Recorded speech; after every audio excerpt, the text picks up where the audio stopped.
Hello and welcome to the brand new American Reformation podcast. We long to see the wider American Christian church fall more in love with Jesus by learning from the practices of the early church and other eras of discipleship multiplication. We want to hear from you. Make sure you comment and leave a review wherever you're watching or listening to tell us what God is doing in your life or how you feel about today's conversation. Lord, have your way in us. Let's dive in.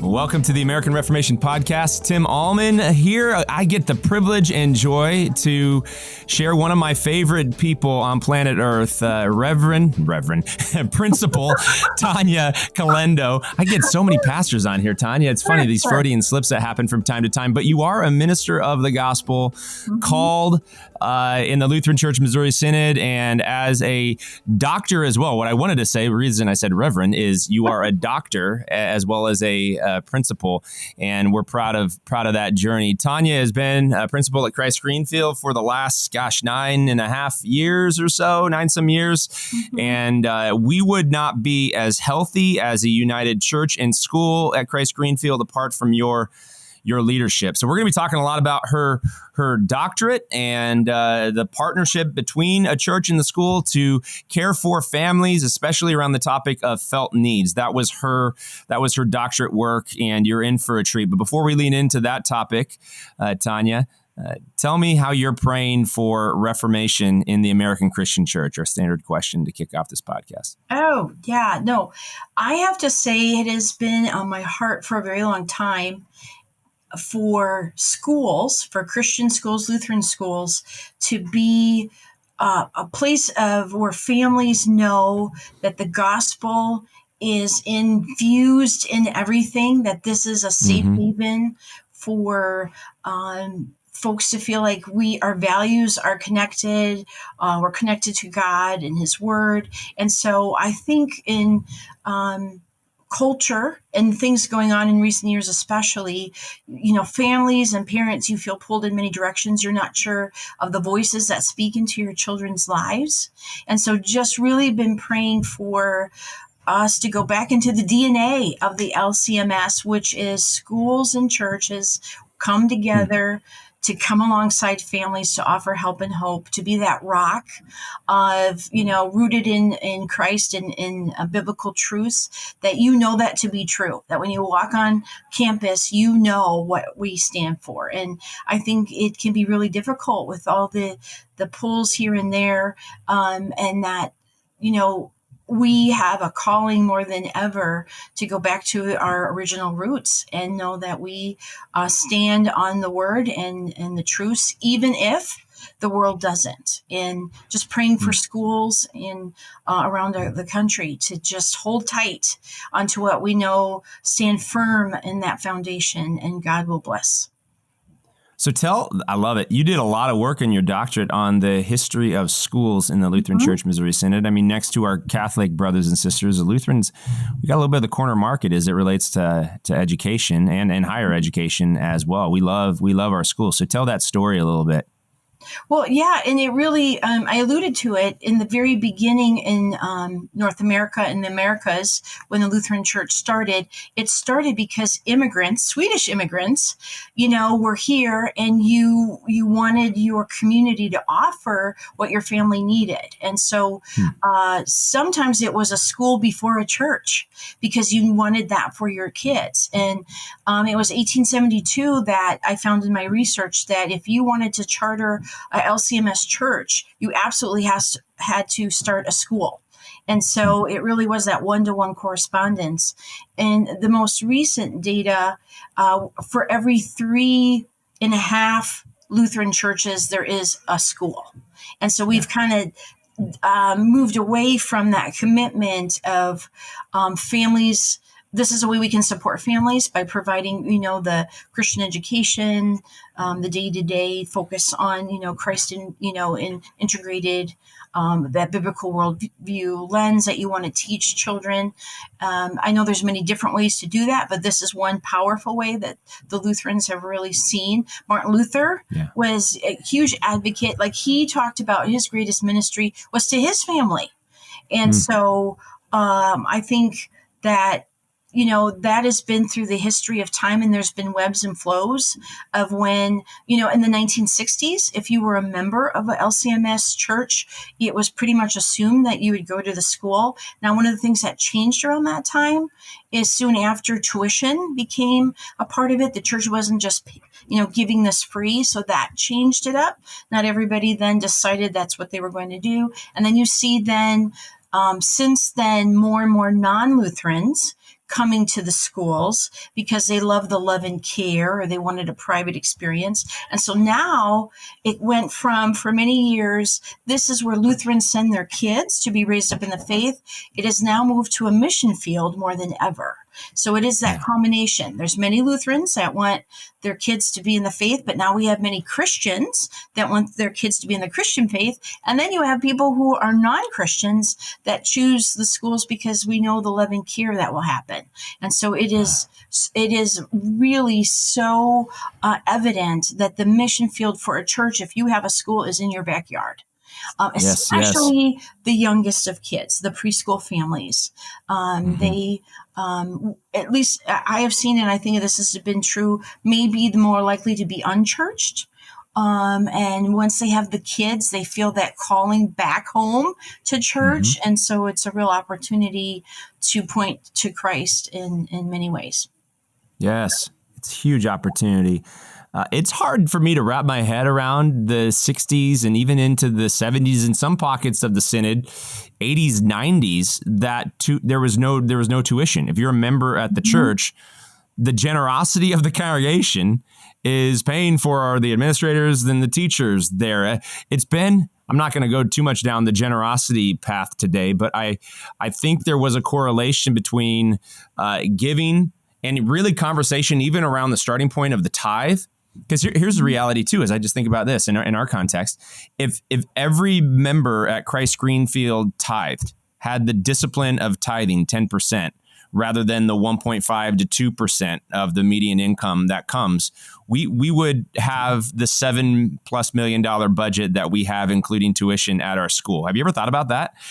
Like we could do that. So there was a decrease. I think as secularization kind of continued to take root in America, generosity was less toward the church was less of a priority. And then churches had to make that really hard shift. But what was always core, as you're talking about, is our schools have always been missional communities. We want to welcome, like we weren't just for Lutherans by Lutherans, right? I mean, we wanted to welcome those who are outside, and there was a high expectation. If you're a part of this church, we send our kids here. I kind of lament too, Tanya, that in the last generation of pastors, because school ministry is difficult. It's messy, right? I mean, it's not just a 1 hour mess every Sunday. It's more 24/7. We got people on our campus all the times with little and big problems that a lot of pastors say, I was in a school for a while, and they may not say this publicly, but pastor to pastor, I've heard it. But man, I'm glad I'm not there anymore, because it was just a lot. It was a lot. So just give me a church. What would you say to that, Pastor Tanya? Well, I think even before that, I think to go backwards a little bit is I'm wondering how much time spent in the seminary is training on how to minister to families. And I say this because of my doctorate work, I met somebody who, they talk about they are applying for a grant. They're waiting to hear about the grant through the Center of the Family and if that grant comes through, it would include a course in the seminary for pastors really focused on family ministry, right? Specifically. And I think that's the pastoral role to the school in a lot of ways, right? The families are here. The students are here. And similar to maybe this kind of analogy, when I first came here, I remember, we're having offerings every week for chapel, and it was random. Like this week it went to this, and this week it went to this. And when we made the switch that all quarter long, we were going to pour into a ministry, we were going to learn about that ministry. We were going to dedicate all the money that whole quarter to that ministry. The impact to one ministry was exponentially greater than a random here, there, and there. And I think that's the same kind of correlation to a family that's at school all week long. The kids are here all week long, is you really can go deeper and grow trust. Like, so my project was really a lot about asking people, what do you trust your church and school community to come alongside you?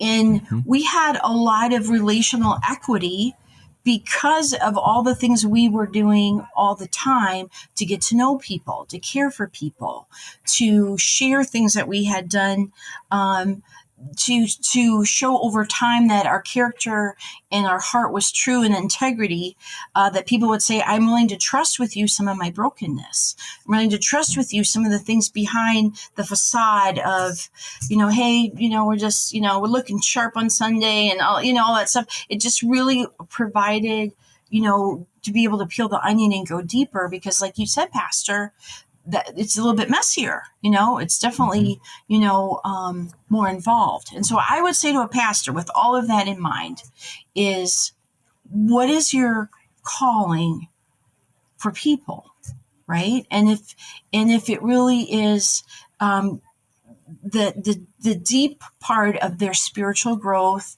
their faith formation, of really coming alongside parents, because parents want to do it well, and it's hard, right? If you really want to equip parents, you're going to have to go deeper, and these are these opportunities to do that, because you start to build relationships. We say this a million times. Everything begins with the relationship, and so more touch points and more times that you're being able to see that what care looks like, or how helpful it was. I always say to families that apply to come here, we have the extra bonus of being a part of a church community, that our pastors and our DCEs and our musicians and all of these things pour into our students and families too. That you're not going to get in maybe a Christian non-denom school that is a standalone. Like, you really have more people to love and care for your child and for you when we have that. So I would say it's worth it, but this, you don't do it alone, but it's a sense of it is such a precious ministry when you have a school on your campus. Amen. Amen. So tell us the story of your doctorate, your 5D model. I love that you use 5Ds to help me memorize. And super, super cool. And I love the way in which your study commenced. You wanted to work with something that was good and turn it into great. So tell that story of your research. Yeah. So survey after survey, people would say they love the community at Christ Greenfield. Sort of what we were just talking about. It was more than their student learning, math, science, subject areas, that they felt the care of the family. And there were a lot of things that maybe the school was focusing on. And I thought, gosh, we have our DCE working with families in confirmation and in Sunday school. We have our family director working on classes for parents. I mean, there's so many things that we were doing. What if we all came together? And so the idea was that we wanted to move from the school focusing on school families, because half of them don't worship with Christ Greenfield. They had no idea about some of these other things that were maybe going on. What if we all came together as a family of ministries at Christ Greenfield to come alongside school families to offer help and hope? And so the 5D method, you would define what was working well already. Then you discover what the felt needs are of people and what they trust us, what they saw that they said, we trust this community, come alongside us. Then we would gather family and ministry leaders and dream big. What could this look like? What could we start doing together? What would, make sense? What we're listening to the needs that they have. What could we possibly do? And then design it as a group of a family of ministries, and then deliver what we have dreamed and designed about. And so I loved it, because as an educator, it was a clear cut. I'm working through each of the D's, but boy, what I really loved it was data-driven decision making.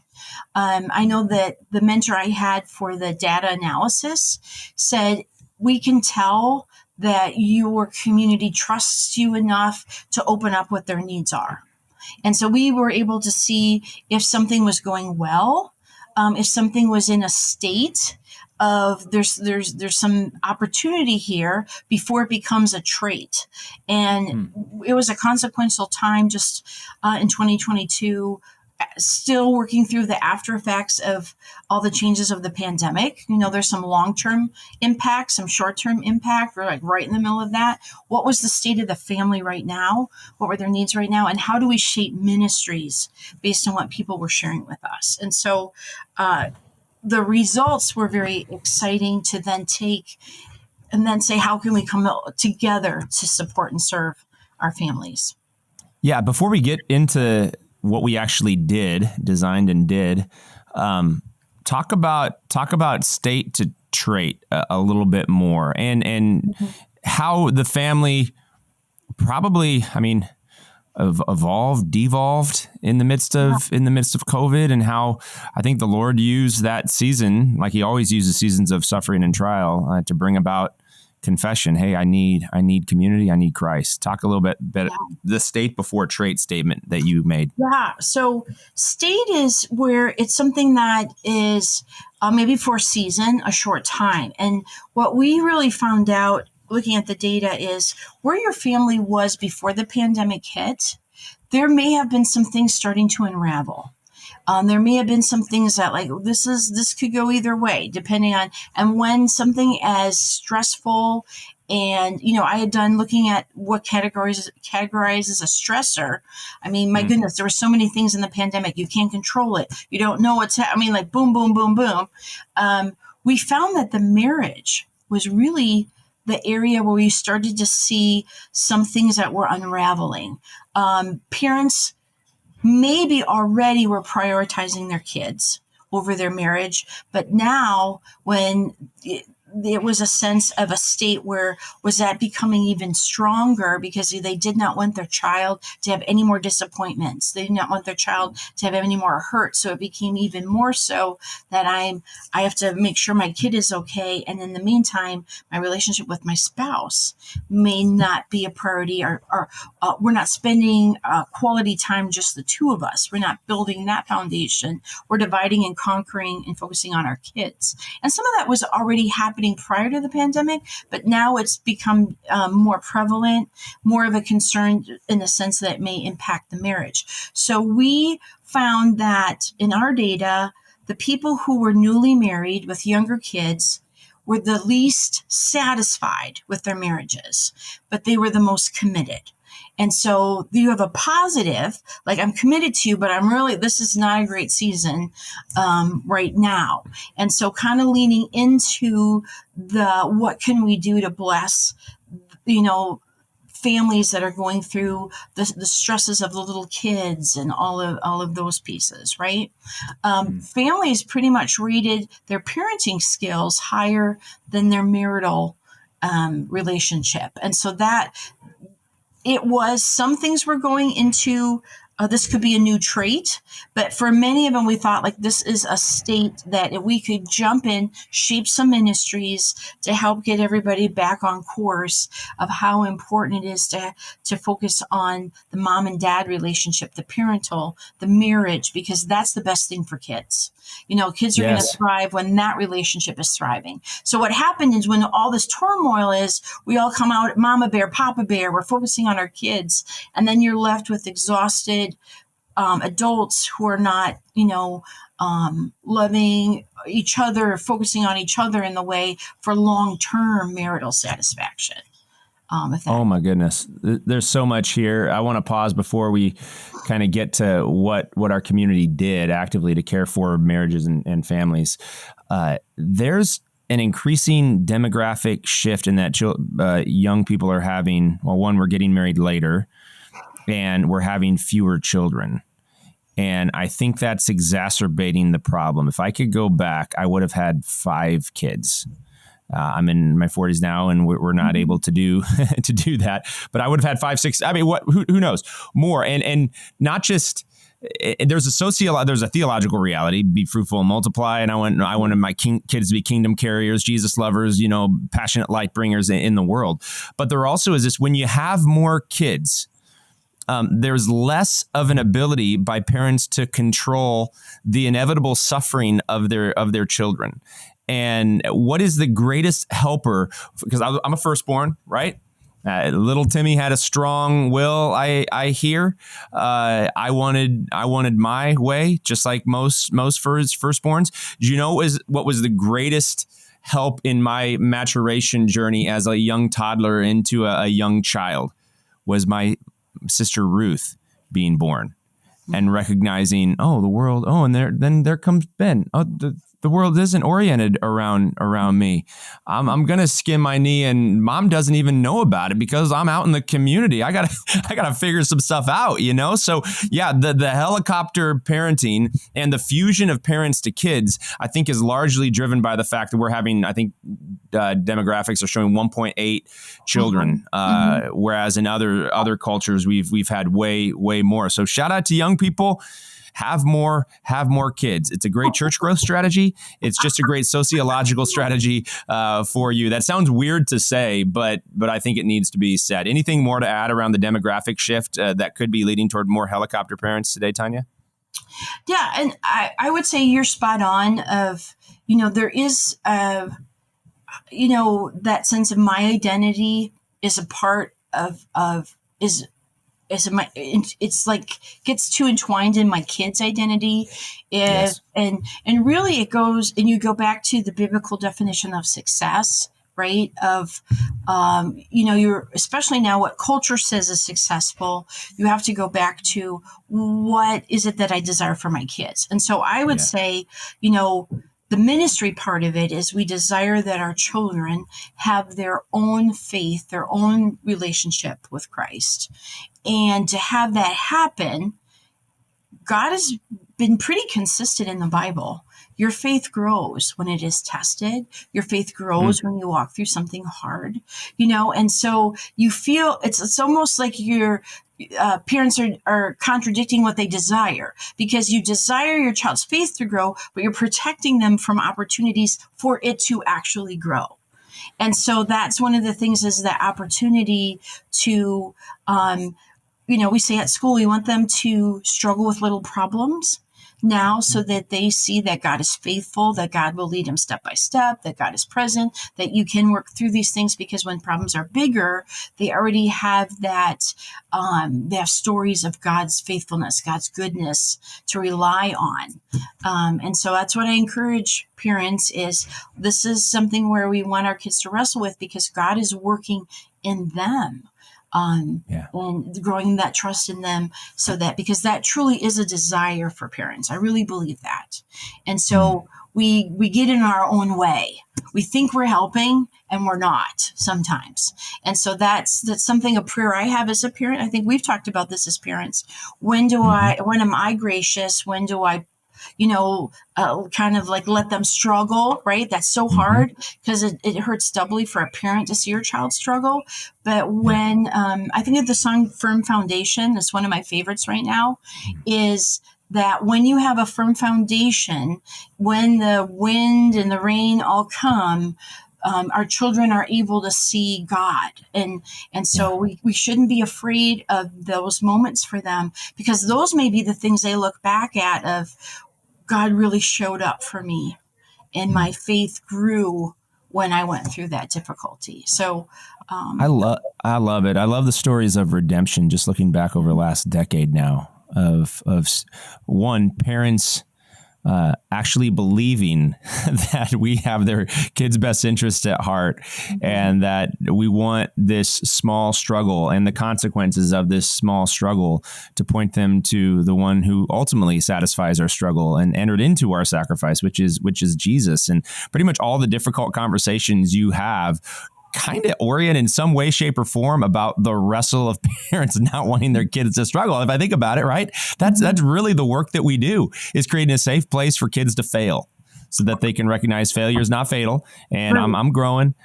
So yeah, if that doesn't happen in a young person, and mom and dad just clear the way, no struggle, we're perfect. My kid's perfect. You know how? I mean, I think of all the conversations. Little Johnny wouldn't do that. I don't think you know little Johnny. Like little Johnny's a sinner. Little Johnny, my kid's no, Johnny's a mess, man. So, we need Jesus. Go ahead. Yeah. And I'd say you and I both now have kids a little bit older, and so like I have a 20-year-old, an 18-year-old, a 15-year-old. When they talk about their faith, when they talk about things that have grown them, it is the times that they struggled. It's not like the stories of this, celebration of something. Those are what they're going back to. And in the moment, let's not lie, it can be really hard, right? Mm-hmm. But looking back, I wouldn't change it because of who they are right now and their faith there is right now moving forward. That's the part where it's hard in the moment. It's hard in the moment. So that's the part where you pray for discernment.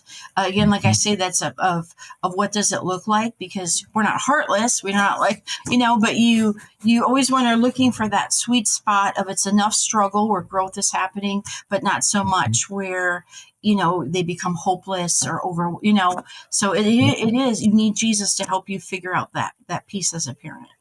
Fact. So let's talk about what we designed and delivered in your project in partnership, church and school. Well, I'll share some of my favorites. One of the ones that was really fun to put together was realizing that families at the church and the school, we have common things we walk through, and there may be seasons of things. And we started with summer gatherings, which I shoulder tapped people who I thought were in that season of life or walking through something. Would you host an opportunity for people to gather around a meal or a dessert or, just a time like around that table to encourage one another, to point each other to Christ, And so we started this summer and we had things from, hey, I have a preschooler, or I have a child going into high school, or I'm a new widow, to things like in the last year I've lost a parent, or I have a child that struggles with, anxiety. And we just gathered around those topics. And the feedback that I got from the hosts or the people that participated was that they did not feel alone. And that was the number one goal, is that when you're walking through something that you would realize, you're not alone in it. And there's wisdom to be gained from people that are a little bit ahead of you, and walk through that. For me as a participant, I went to one of the ones I went to was caring for aging parents. And some of the things that I see as part of my future, some people have already been walking through, and that there was such support to one another in that. And then we did it again in the fall. We had a couple that we decided this really is not a need as much as we thought. And then now we'll do another set in the winter, and that those touch points being a couple months apart seem to be like the sweet sauce of enough of in my busy life. It's hard to get together, but to have those touch points of encouragement and care of something that we're walking through together has been something more than I ever realized would be meaningful to people. Huge evangelical opportunity, and in the midst of a world where, especially I think of preschool families and families that have never really been deeply connected to a local church, for us to realize we're gonna meet them where they're at around this struggle in their family and mental health, whatever it happens to be, with no strings attached. Like, it's just, we want to love you. And if you want to come to church, be a part of the family in a deeper way, great. But we have to, that's exactly what Jesus did. I think that's one of the parts of the Reformation that needs to take place right now in the American church. We just want to, whatever it takes to get people to Jesus, and I need friends. I think of the lame man, right? And with his friends who cut the hole in the roof just to get people to Jesus. That is the ultimate goal. He's going to satisfy. He's going to heal. And I personally, I was impacted. I'm not, because of confidentiality, I'm not going to share the group that I was a part of. I went and shared more than I normally would about some things going on in our world. And I found the healing balm of the presence of Christ in knowing there's others that are walking through that. And we all need to get to Jesus. Anything more to say about how churches and schools can partner to meet those felt needs as we get people to Jesus? Yeah, I think, you talked about before that this can feel messier right? Because you do have things like confidentiality. You do have to have a sense of trust within that. But I think what really opened my eyes is we have the responsibility to lean in and ask people. And to give them an opportunity, to share what they trust you to come alongside them. And so I think that like we did this in October of 2022, ask that it says the data is good for a couple of years. We need to ask again. And I think that, at Christ Greenfield, we also try to provide opportunities for fun and, things for families to do that, are safe, and that, it will be around other people that enjoy some of the same things you do. We've leaned into, hosting those kind of events for church and school. That's right. I think that's another thing. We tried like I had mentioned about for chapel and offerings, we pick the same missions. We come alongside together to bless community, to serve. And so I think there's more we can do. Even people dreaming about, do we have a counseling center on campus? Do we have, there's more that we could provide that could make it easier for people to say, this is a place that I trust. I know it will be Christ-centered. I know it will be confidential. And I want, I know that the church and school will come alongside my family. Love it. For that. The number one need that did come out for our community was, we're struggling with the hurriedness of life. And we leaned into focusing on, here's a reformation, going back to Sabbath. What does Sabbath really mean? And I think church and school really worked together. There was a sermon series on Sabbath. Pastor Michael is offering opportunities to have your family meet with him. We're going to host a date night in the new year for families to lean a little bit more into what does that look like when you're busy and you've got little kids. But really the opposite of, everything is going so fast. And I don't know if I have my tempo right. We've talked about this. Some things that are meant to have a slower tempo, we're doing too quickly. And things that are meant to have a quicker tempo, we're doing too slowly. So you're trying to reset your tempo as a family. Get specific on that. I think this is a fantastic observation. This was one of my favorite parts of the entire survey that we found. Yeah. Okay. So one of the things that came up in research is typically families will sit around the dinner table to talk or connect once a week or less. And so we usually are doing the fast food. We're on the go. We have practice. We have a game. We have, this and that. And mealtime back in the day was really when a family connected, because you are sitting around the table and you're, talking about your day, your highs and lows, right?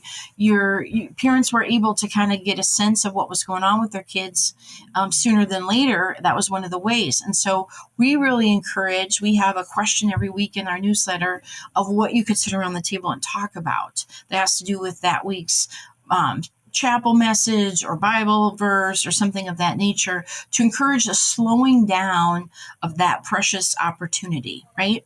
And then what needs to speed up is if you have some conflict or some angst or it doesn't feel right in our relationship, we tend to avoid and we wait. But really, that's something we need to do quicker. And the way to do that is a check-in. Is like, hey, I felt awkward. Is everything okay between us? Or, we really need to step into that a little bit quicker. And I think those are just two examples of where our tempo is off. And a little shifting can make a big difference in a family. And what, gosh, you have to schedule it. In this day and age, right? Because the tyranny of the urgent just pops up and we can get so disconnected. But for us, family dinner time is huge. And I didn't know how weird we were as a family, because I may have stuff at night, you may have stuff at night, but I like schedule, hey, we're eating at 5:15 today. We're getting that 45 minutes before I got to head into a meeting. No, that's our night tonight. I'm looking forward to the family high and low connection. So we're like 4 to 5 times a week. There's some nights that it's just not able to happen, but that's a huge thing that I look forward to. And then going back to what needs to go fast, then if there's something going on in the family, we can naturally, relationally talk about it, and the conflict gets brought out. But yeah, if we're not eating with one another, this is deeply theological too. I mean, Jesus ate with he made time. He makes time for us. Conflicts may get stuffed. I think over meals, like Jesus had a lot of his biggest conversations before, during, or after mealtime, right? Hangout time. They're just chilling, and Jesus is either chilling, eating, or he's walking and they're talking, right? I mean, it was all about relationship. So how, and Jesus says some hard words. Jesus is not afraid of the difficult conversation. I'd love to just pick your brain on this for a minute. What are some of the tools that you've used? Because I think of your entire work as a principal, you're either before or in the middle or after a difficult conversation, always there's conflict, always, because where there's sin. So what are some of the tools you use to monitor and manage difficult conversations? Sure. And Tim, I've learned a lot over the years too, because, you learn to read the room and you think, okay, what I just did not help. Right. So you get a sense of, what is the most important. And I think I've learned the most important thing is to have the opportunity to hear people out, right? Because I think a lot of times we're thinking about, what am I going to say? What am I bringing to the table? We tend to think about ourselves first, and it really has actually made these conversations much easier, because I'm not thinking about what am I going to say. I'm really focused in on the other person. It's really important that people feel heard. And so even if a parent has emailed me first and now we're meeting face to face, which I think is another key thing, we like and prefer often a text or an email instead of face to face, because it feels like it may be easier. But that face to face connection, when you are able to read somebody's facial expressions, hear their tone of voice, if I say something and it's not well received, I'm able in that moment to say, hey, I just saw how you looked at me. I'm wondering if maybe what I intended to come out didn't come out the way I thought. It allows you to pivot in those moments with the goal of reconciliation, or the goal of, how do we restore, right? Or so it really begins on focusing on the other person, listening, that they're heard, and then kind of almost leaving your sense of your hang-ups at the door. One of the things I learned in a difficult conversation is something that creeps in is you start to question your identity. Because if someone comes in and they're upset about something, in your ear, you could start to hear, I'm such a lousy principal. Look at this concern or complaint that they have. So if that starts going in my ear, I am really not able to hear them well in order to figure out how do we work towards, like I said, reconciliation or restoration, because I'm bringing my own hangups to this, right? And so when you realize that is going to naturally happen when something is awkward or hard, you realize as soon as you start to hear it, you're able to tune that out so that you are really focused in on the next steps of people. And so I always say it's an opportunity to learn more about other people and different perspectives. It's an opportunity to grow. You're approaching things instead of thinking of it, oh gosh, this is a conflict. This is going to be hard. They're probably mad, or, it's like this is there's so much more that could be positive. And so that gets you through that initial part of things that maybe you avoid. But I think the biggest part is listening to what really is going on and things that are said and unsaid. Like you can pick up on a lot in that. And in order to move forward, you do have to stop and make sure that you are getting enough of what's going on to help, move forward. Here's what I've noticed in you, some tools that are your and our friend in the midst of tense, heated, because people get really angry. People are very, very angry. So some simple things that seem like a friend in the midst of conversations that you do is you breathe.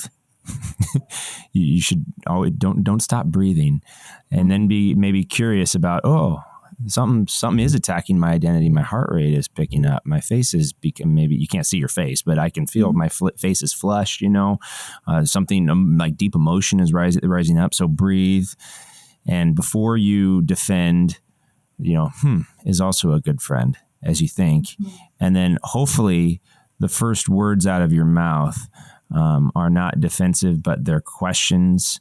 And then you're even testing, you were hinting at this before, it sounds like, or it feels like you feel this way. So you can test some sort of an emotion, and then you give them, is that true? You can just ask the question, is that true? And then out of that question, it just creates space for them to actually identify, because we're feeling things before we're thinking things, right? For them to actually identify the emotions that are going on with them. And sometimes they need to say it, and you create that safety for them to say what is going on inside of them, and maybe for their truth to blend with your truth, and we then come to a beautiful place of compromise and care for one another, coming from different perspectives. Anything that I said there kind of resonating with you? Yeah, and I have to say, I found that when I've been able to say, I can see how you got there, has been so powerful for people to feel like we may not have gotten to the same place, but I could see how you got there. Because like you said, there's so much emotion in something, I think that's a way to kind of peel back to, I'm recognizing that from your perspective that you got to this point. I think that goes a long way when people hear, I can see how you got there. Let's, coming down the home stretch, I'd love to talk about your leadership style. First question is, how has your leadership kind of evolved over the years, Tanya? Yeah. So I think, early on when you're a leader, you are more focused on yourself, of what your abilities are, and you may want to do everything.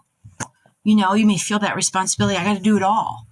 And when you realize, well, that's impossible.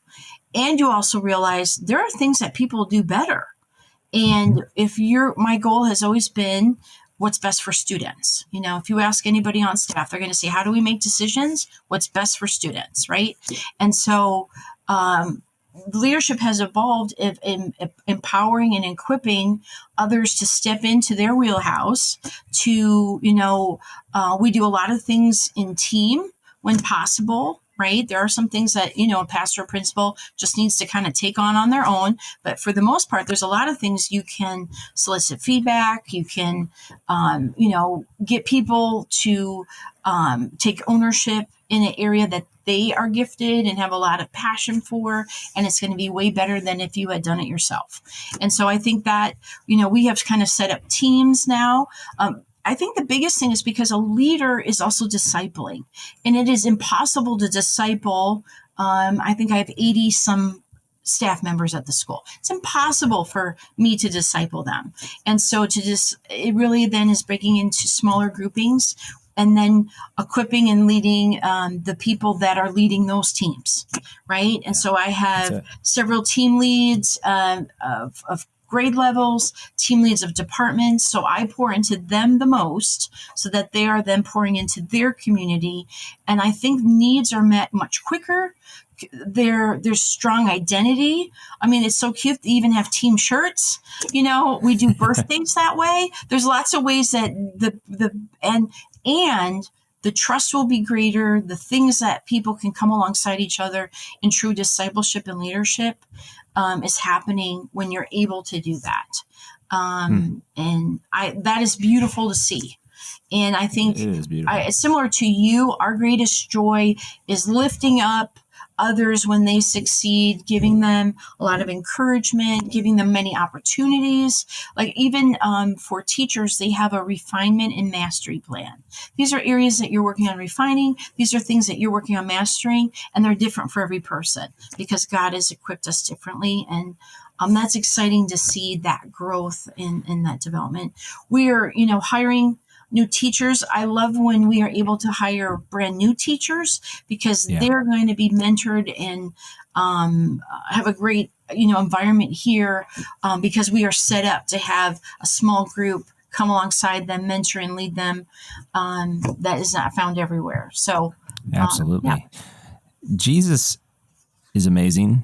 Understatement of the podcast. Jesus is amazing. And one of the things that's amazing is he built a team of people. I've talked about this to them. I mean, if Jesus needs help, if Jesus needed, and this is the mystery of faith, right? And in the story of Jesus didn't need help. Jesus was perfect on his own.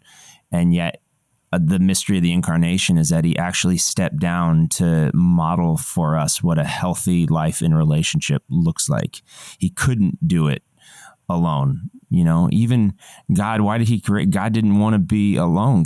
It's not like God was lonely, but he created us to have this intimate relationship with, and Jesus then does that, dies on the cross for us. But then the night Jesus is betrayed, he casts this vision for his disciples, staying connected. I'm thinking John 15, staying connected to the vine. Apart from me and my presence in your life, you can do nothing.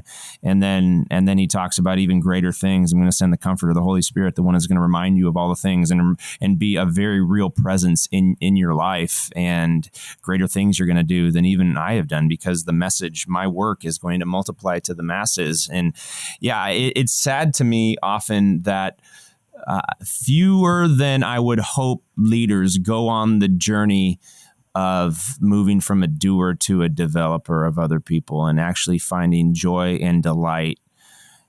This is a beautiful part of my maturation journey, and yours as well, is that, and this is, I'm not taking any credit for this, is just the power of the Word and the Spirit, is I get more joy, Tanya, from listening to other people preach, do ministry, than it is actually doing it myself. And one of the laments is people always want a guy or some kind of leader, kind of who's running the thing here. And this is not like just a flippant thing. Jesus is, and then we are. It's not. This is way not about me. I see that modeled in the Apostle Paul and others who have gone before. It's about him, and it's about us. So how did you kind of, because that's what has shaped our culture at our school, church, etc., the family and ministries at Christ Greenfield. It's about him and it's about us. How did that kind of develop? How does that kind of developed in you and shape the values of our school? Well, and I think it was. This is what God's calling is for this community. And we were going to be Christ's hands and feet, right? That, and as people come and go, that was not going to change. The core values of what God has, placed on the hearts from the very beginning of Christ Greenfield, of, Christ, quality, community, discover, develop, deploy. Like we throw these words out there, but they really mean a lot. They mean a lot. And so, we've talked a little bit about this as even as I transition out at the end of this year, I have a tremendous amount of peace and joy because the roots are deep, because it's Christ. That who we are is not wrapped up in one person. It's wrapped up in all pieces, in the families, in the students, in the staff, in the faculty, that Jesus is center, and that we always want to give our best in all that we do. And we're sharing light. We're going through life together in community. And that's so wonderful and valuable because that's the way God has set it up. And so I know that I think our community is, walking through this without angst, without worry of will there be like a brand new experience if we have a brand new principal. I think they know, like, hey, I know I've been here so many years. Every teacher has cared about my child and my family. That's right. Every teacher I feel works so hard. Every staff member, from extended care to lunchroom, like it is in every piece. I know that these are the constants and they will remain because it's what God calls us to do. And so I think that that is a sense of that's what your desire is as a leader, that it's not about you, that it's about Christ. And when it's And, when you're not there, Christ is still there. So all is well. All is well. And I All feel is well that indeed. in this transition that we really believe all is well because Christ is here. Yeah. Well, here's what I know about your transition, and this is what I would hope every leader could say, and to God be the glory. But you are leaving this ministry exponentially better than you found it. And Jesus used you to play a big role in that. And I'm going to miss you. I'm not going to cry just yet, but I'm just grateful for how Jesus made you, and the humility, the high investment. For those of you who don't, because it's easy to think of sports. You're into sports and stuff. It's easy to think of like an athlete when they're leaving that team. This is why Team Jesus is totally different. They're like, like you're leading with as much passion and hope and joy and, discover, developing, and deploying others as you ever have. Like you're not fizzling, you're fired up. Let's get fired up, Tanya. Get fired up for all the things that Jesus is doing for your future. So yeah, just praise be. I'm very, very grateful for you and how Jesus made you. Anything more to say before maybe our last question? Yeah, I would say one of the things that I've learned in my whole life in ministry, when I was a teacher, lots of different things I've done. The power of showing up, because that really shows that I am having faith that God is doing the work. And if he calls me to show up, I'm going to show up, even if I'm not sure what to do or say or how to handle something. You then are able to see God at work at his best. In the Bible, it was always people, maybe if unexpected. If you wait to feel ready, you will never do anything. And so I would just say for anybody in ministry work, sometimes the most obedient thing you can do is to show up and watch God work. And that has been, I think, the story of my journey. I think lots of people, like when you go through different seasons or hard things, Tim, you and I walked through the pandemic and all of that pieces, a lot of it was showing up and seeing what God was going to do by being present with his people. And so I just want to encourage anybody who's maybe stepping out in something that they don't feel ready for. If God has opened that door and is calling you to do it, show up and watch him work. Exciting, for what God has. Yeah, that's it. Yeah. Get up. Just get up. Get out of bed. Like it's a great day. Yeah. There's struggles, but get up, then show up so that Jesus can show off for sure. So last question, what do you love most about Jesus, Tanya? He is exactly who he says he is. Absolutely. That has been, now I'm going to try not to cry, but every time where you begin to maybe start to worry. I had recently read something about worry and anxiety, and worry and anxiety are not the same. Worry is the beginning of the path that leads to anxiety. So worry is when you need to flip the switch. And so I think of, that's when you go to the attributes of God. He is faithful. He is all-knowing. He's your rock. You can go on and on. He is never disappointed. He has always said who he is. If there's been a time I felt disappointed, it's because I was expecting God to be something he never said he was. And so that's a great life lesson for me. But that is any encouragement to anyone is God is who he says he is. Yeah.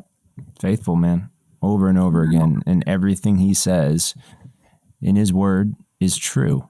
It's true. And he just doesn't disappoint. And it's because we're connected to the bigger story of who God is, and we're not surprised. And we know through suffering and trial, he's going to carry us. He's super, super near to us. But yeah, I resonate with that so much. And Jesus knows, he is not just a theory out there. Jesus knows what it's like to grieve, to be sad, to be disappointed, to be angry.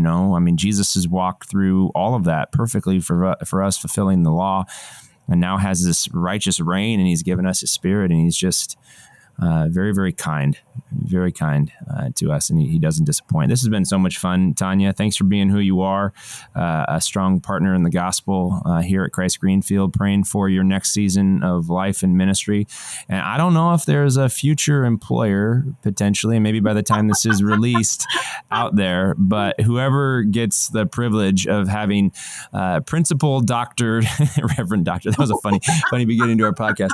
Whoever gets the principal Dr. Tanya Calendo is going to be in for a treat as you continue to bless the world, bring light to dark places. It's a joy to partner in ministry with you. We'll always be friends in this life and in the life to come. So how can people connect with you, Tanya, if they desire to? Well, I would say for right now, Christ Greenfield is my place. And so reaching out to us here would be great. I'm not very present on social media, and I think that's part of my balance of family life and all of that.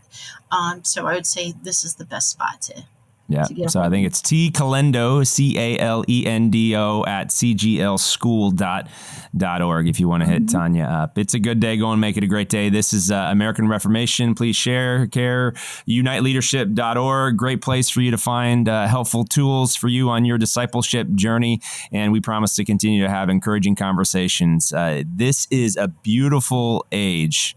We're not angry. We're not fearful. We know the one who holds us in all things in the palm of his hand. And it's a great day to be a part of this American Reformation, to bring light to the message of Christ to dark places. We'll see you next week on American Reformation. Thanks, Tanya. Thanks, Pastor.